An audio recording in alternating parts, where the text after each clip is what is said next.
Karyn Bryant for MMA H.E.A.T. I'm here with Aspen Ladd, who is facing Tonya Evinger at UFC 229. You know, it's funny, I talked to her a little while ago. She's certainly a veteran of the sport. You're kind of the new up-and-comer. Do you see it that way? I mean, you're not brand new, obviously, but do you see it as sort of old school versus new school? I do, really. I mean, she's been in the sport just about as long as I've been alive, so it's definitely old school versus new school. Were you a fan of hers coming up?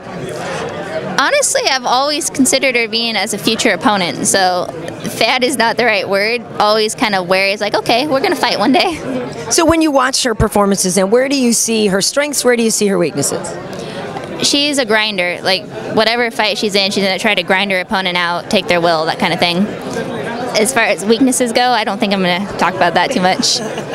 All right. Well, obviously, though, you saw that she fought Cris Cyborg at 45 pounds, rather. She's back down to 35. She did have some knee injuries. She had a knee injury. I don't know if that's you're the type. The question comes into play with Tony Ferguson, too. When you know somebody has an injury, is that something that you target? Is that something in your mind that you're aware of and you think there could be a vulnerability? That's not something I've even considered at this point. Well, I guess I'm just the a-hole that thinks of targeting people's injuries, but people do it. Anyway, so your division, obviously, right now, you're coming in here and you're trying to make a splash. Where do you see the opportunities? Are there names that you look at, Tonya, and you think after her, if you're victorious, you'd like to line up with? There certainly are, and Ken Zagano is one of them that I'm definitely looking at, but nothing really exists after this fight, so we're just going to get there and then see what happens.